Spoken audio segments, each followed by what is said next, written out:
why this kind of... I would also mention another example, very interesting. The day of the referendum in Scotland, the same day, one policymaker of one of the minority party for the moment, Albanian minority party in Macedonia, in the main square of Skopje, declared the independence of Illyrida. Illyrida is a dream of the Albanians in Macedonia that cover the region, the northwest region of Macedonia. Doesn't matter if now this declaration didn't have any impact even in the region for the moment. It's a sign.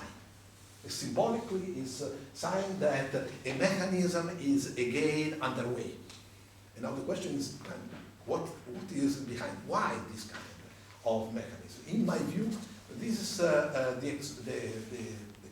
blatant expression of a resistance of particularly group, political group, but also social groups, to a Zygmunt Bauman process of fusion and amalgamation that is in this moment affecting the nation state as a formal state. Liquidation. Liquidation. Instead of liquefaction. Liquidation. This is the key point, because state-led nations are challenging the existing nation states. Now, these nation states had a wider development in the last 2 centuries, but also a strong metamorphosis. Because this state, for instance, just to think, began to be established, or the nationalists in the 19th century were fighting for the unification and integrative dimension of the state, which led, for instance, to the unification of Germany and Italy in the 19th century, and which inspired the unification of the Romanians, of the Yugoslavs, of the Czechoslovaks, of the Poles.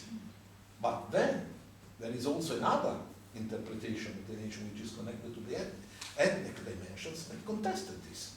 And actually, particularly after World War I, had a great impact from this point of view in several areas, because we have to consider also the idea for independence already of Catalonia during the period of the Republic in Spain and the Civil War. But there is also the requests, for instance, of independence of several nations from Ireland, Croatia, Slovenia, and so the Baltic countries, for instance, the fact that even Lithuania rejected any possibility to re-establish the Commonwealth with Poland after 1918, for instance, gave to us symbolically the sense of the changes of what a nation state is.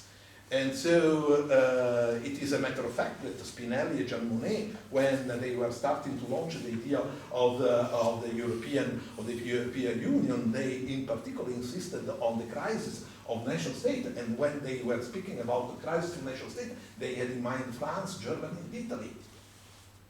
And it was not by chance that they are thinking about the integration of Europe in this sense. So it seems to me that Europe has radically changed in this globalizing and transforming world. Has changed because there are lots of transformation, not only demographically, but culturally, socially. The pluralities in these societies are increasingly affecting the solidification of the nation state as it happens after in the transition between the pre-modern time and the industrial time, which means that this solidification was based on standardized language, on ethno-national homogenization, on a homogenized military and defense system, which now are put under, and with an homogenized family, with a homogenized system also of what respectability means, particularly for burgesy, because this is something that also has been widely investigated by Bosse in a very effective way. So now, for instance, all these aspects are put under question. We don't need any longer just one language, but more languages.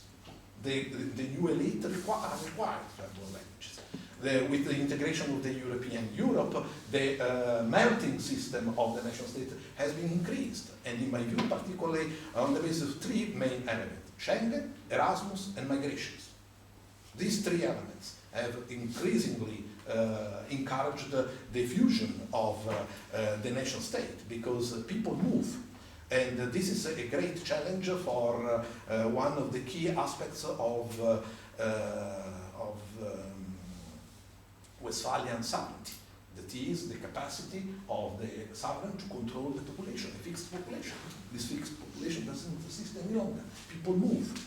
People is searching a job in other areas of the European Union. And so this is one. The second is Erasmus. Erasmus joint program, university joint programs, joint double, multiple diplomas are creating a new university system, which means a new elite that is based on a multi-language culture that is easily moved. This concerns professors, staff, and students, of course. And it's obviously evident that their own link with their own territory, the origin, is softer than in the past. This element is encouraged by internet and all social networks and the economy, because internet and the new IT systems cross the borders very easily. So borders are increasingly irrelevant from this point of view, and this is something that contributed to make the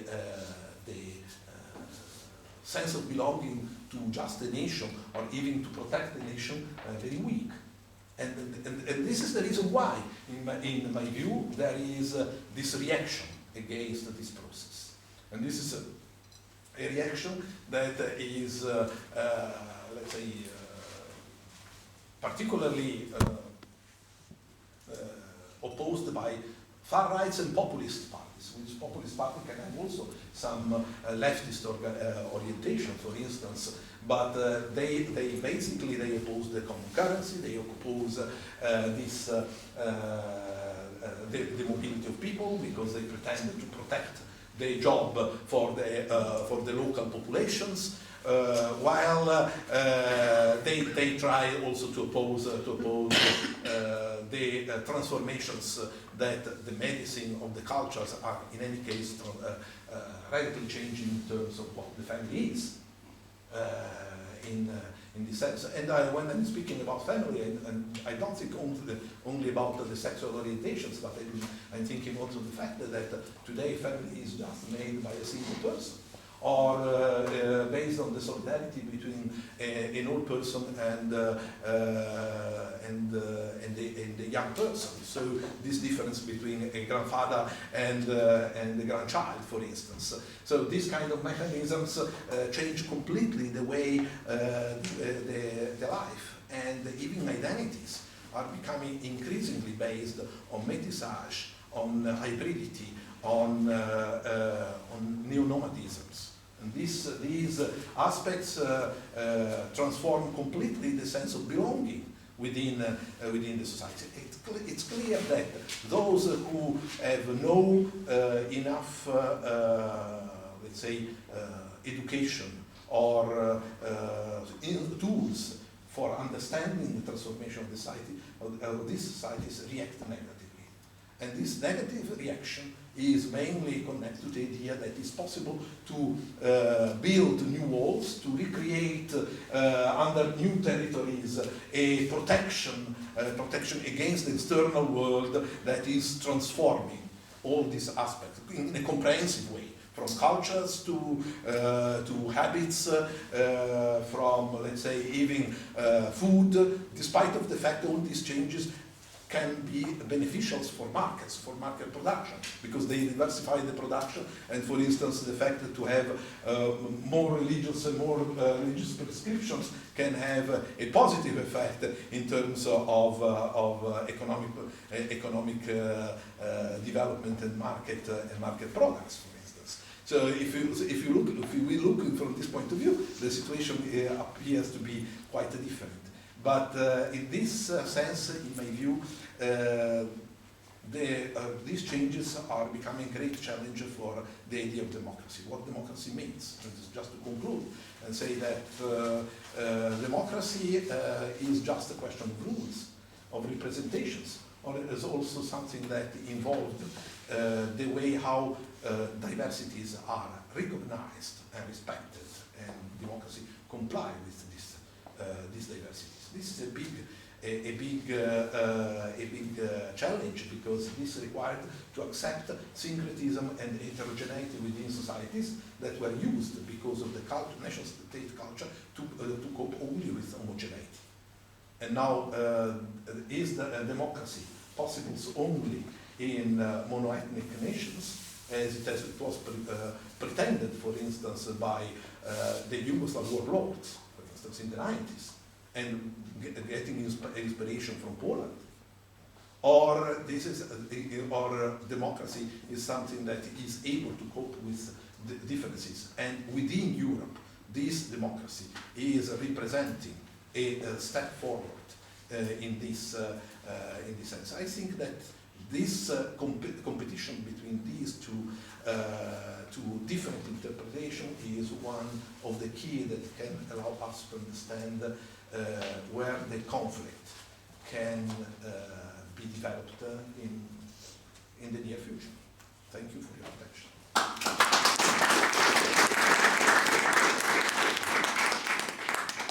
Thank you very much.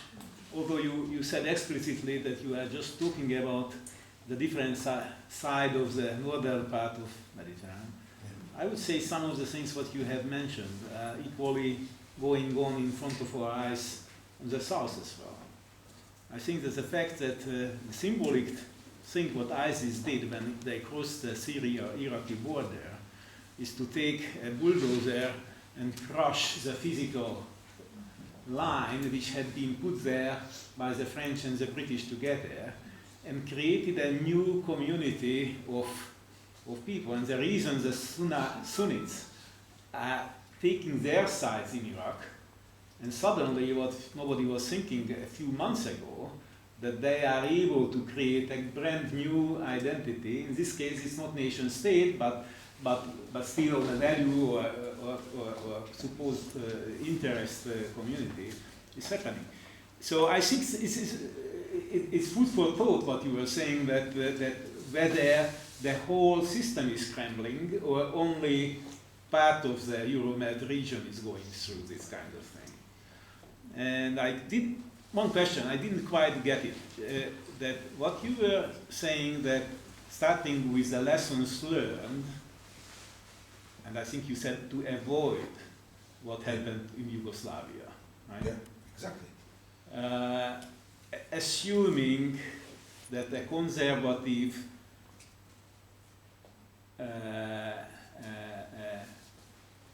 keeping up of a system which had been put in place in a particular time and space should be there for eternity. Okay, so the Yugoslavia as an entity had been created in when? 1918. 1918.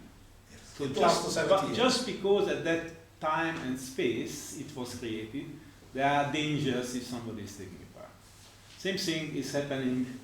And the third element of that one, you said, it created a possibility for the emotional mobilization of the masses.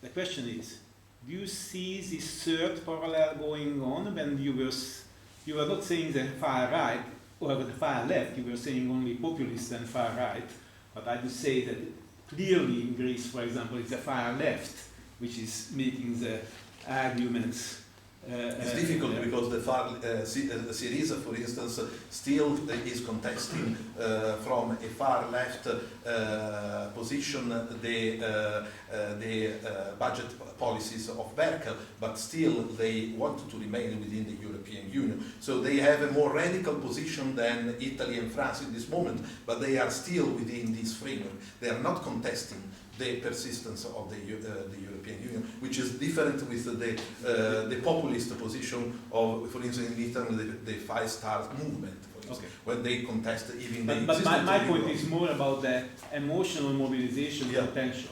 Yeah. And I think what you are saying, that the same emotional mobilization potential is right there in the midst of Europe. This is something that is particularly connected to the rejection of otherness, or the fear that the others represent a threat.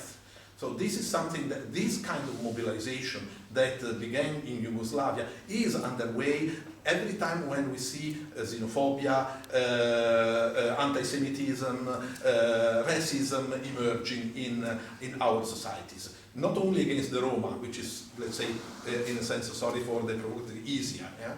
But also for even in anti-German feelings that have been nurtured even in Italy, certain point by policymakers. Yeah? So this kind of feelings can create additional conflictual situation, contentious situations. And then they can mobilize, for instance, population on the basis of the principle that it's better to be alone rather than to stay with the others, when the others are transforming us in the victims. Mm-hmm. So this is the mechanism that in Yugoslavia was radically, let's say, implemented. But we cannot exclude, at least as a scholar, I hope that policymakers will do their own job, but as a scholar I cannot exclude that this mechanism can lead to a big crisis within the European Union. And if the European framing disappears, we know already what is the alternative, because it has been experimented with the balance of powers for centuries, and we know that this leads to war. So this is something that remains as an opportunity, as a possibility that should not be excluded. And by the way, it's not by chance that some of the policy makers, even Merkel, at a certain point mentioned the risk of war, although by rejecting, of course, but the risk of war in Europe is not to be excluded. Yeah? But that's a great identity former, the war. You know that to have a European identity, if I read George Soros correctly in the Weekend Financial Times, he's saying that you have to arm up the Ukrainians against Russia, and this is a moment of truth for Europe to unite and see a clear enemy in the. But there are no shared opinion that Russia is an enemy in Europe. This is the point. That's his point as well, that we have to develop. So this can be shared, can be maybe in Lithuania or Estonia, and which is understandable for historical reasons. But in other countries, it's much less relevant, this feeling, much less. Let me ask people from the southern shore if they see any parallels and if they have any questions here. Or anybody else. You mentioned emotional mobilization. Is it only possible to interpret any anti-European movement in social movement, in political ideas, whatever, just as irrational? Isn't there any rational interpretation of people who want to leave the community? Why Yes. we think about as emotional, is irrational? Then the EU is the rational construction, and anti-EU is emotional, irrational, enlightenment, darkness. No, I understand the question, but I don't think that this, in these terms, the dichotomy, because I don't see that the EU is representing in itself as it is the irrational. This is the outcome of a compromise, but is not by itself irrational. Rational means something different, even to think how Europe should be reformed. This is something that something is rational. So looking at the basis of the reasons why it makes sense to stay together rather than to divide.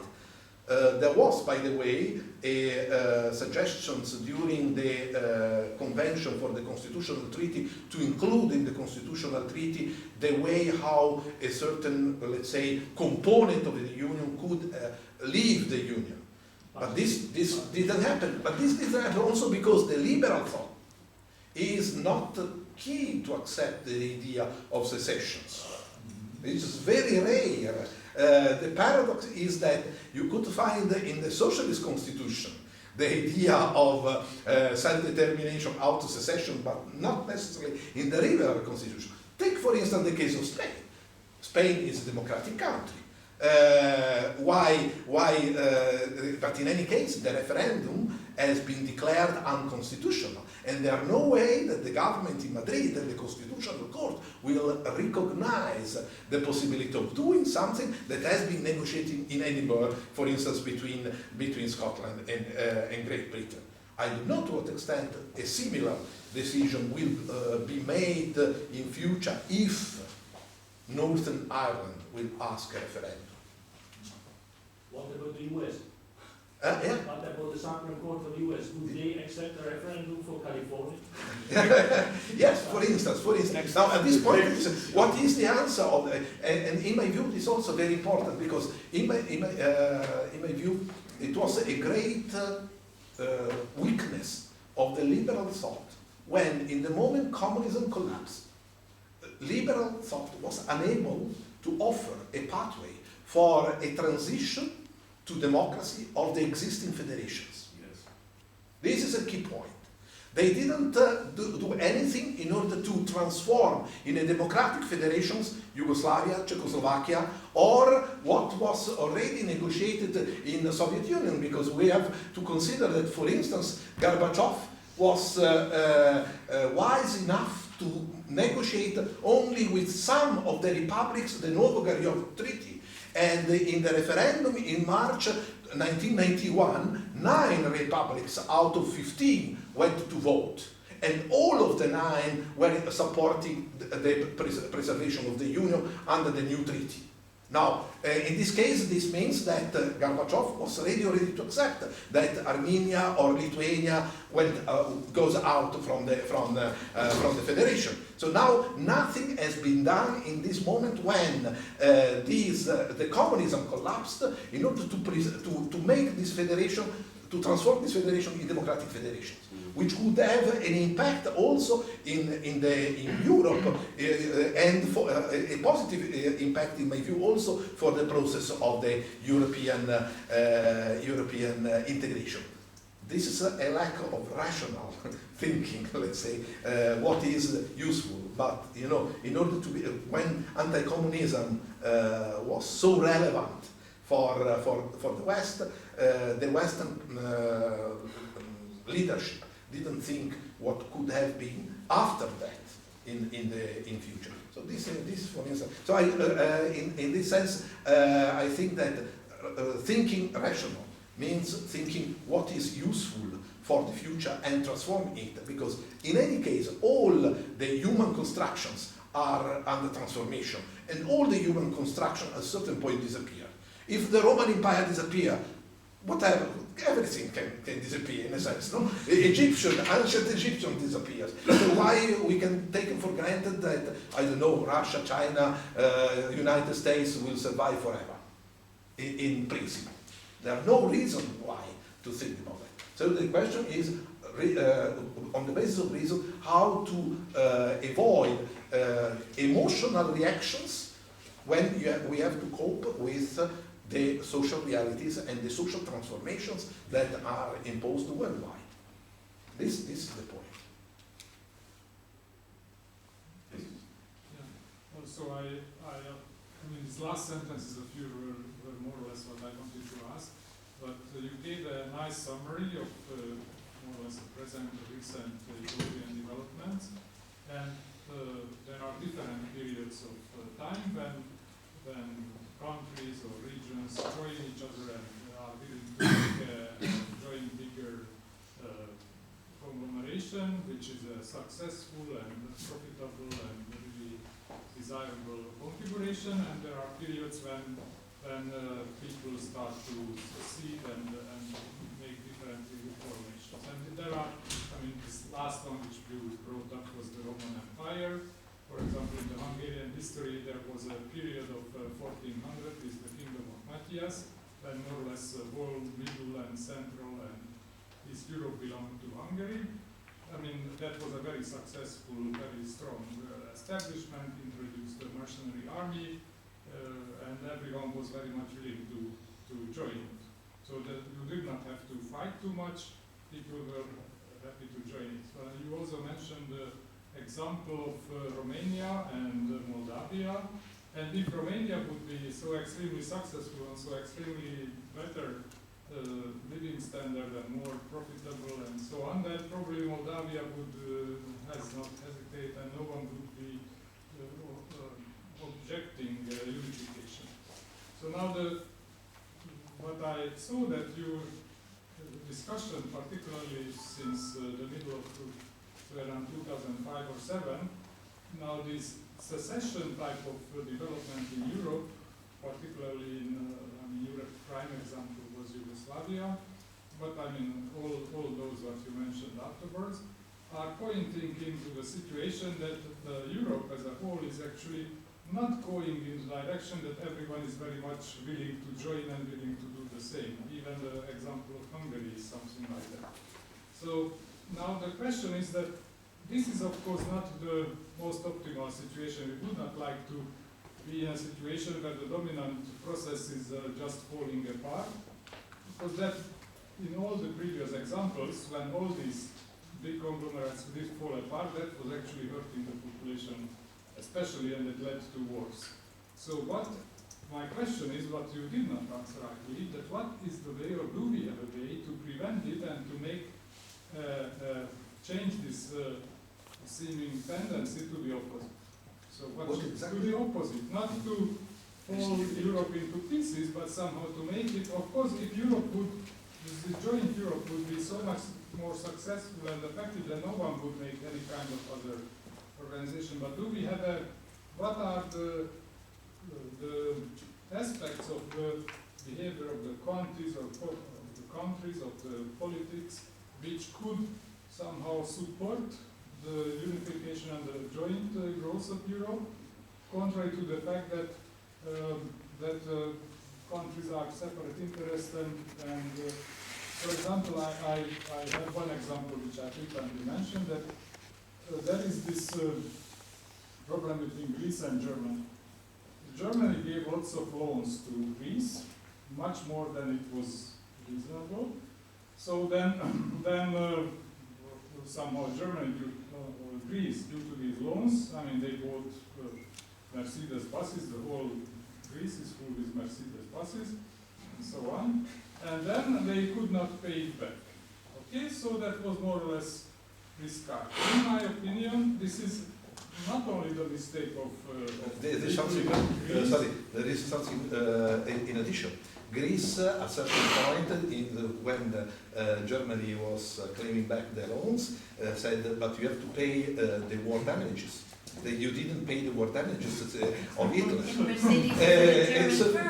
Yes, and they raised the issue, exactly this issue. But you had this key point. I was in both, I was many times to research both in Germany and in Greece, and then the Greeks are rioting all the time. Their statement is that all that so-called support, which is supporting Greece, doesn't go at all to Greece. That goes back to the German banks. And even there are agreements which are not completely well known that, as a matter of fact, 80% of this subsidy to Greece is actually has to go back to Germany. And then the difference between Greece and Germany is actually increasing and not decreasing. So maybe I don't think that this is the right way to solve the problems as this Germany-Greece problem. I mean, this 80% goes back to Germany is probably not the best idea. So do you have a few more suggestions? What should we do? What you are saying, you see this, how dangerous is the economic crisis, because this problem would never exist before the crisis. So when the economic development was positively growing up within the European Union. Now the situation is different, and since the crisis is deepening, the distances between